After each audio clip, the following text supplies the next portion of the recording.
ধর্ষণ, ছিনতাই, বিচার বহির্ভূত হত্যা এবং ডাকাতির মতো ঘটনা ঘটছে।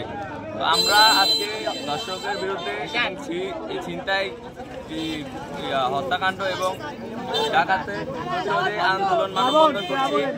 আমরা অন্তর্বর্তীকালীন সরকারকে বলবো, যদি আপনারা বাংলাদেশের নাগরিকদের নিরাপত্তা দিতে ব্যর্থ হন তাহলে অবিলম্বে ক্ষমতা ছেড়ে গণতান্ত্রিক পদ্ধতিতে জাতীয় নির্বাচন দিয়ে একটি জনগণের সরকার প্রতিষ্ঠা করে দেশের মানুষের নিরাপত্তা জোরদার করুন এবং আইন শৃঙ্খলা বাহিনীকে আরও কঠোরভাবে এইসব ধর্ষকদের দমন নিপীড়নের জন্য কার্যকর করুন। হচ্ছে একটাই, যাতে আমাদের মা বোনেরা রাস্তায় শান্তিমতো বের হতে পারে এবং সুরক্ষিতভাবে বাসায় ফিরে যেতে পারে। প্রশাসনের কাছে আমাদের একটাই চাওয়া, যাতে আমাদের মা বোনরা রাস্তায় সুরক্ষিতভাবে বের হতে পারে এবং সুরক্ষিতভাবে বাসায় ঢুকতে পারে।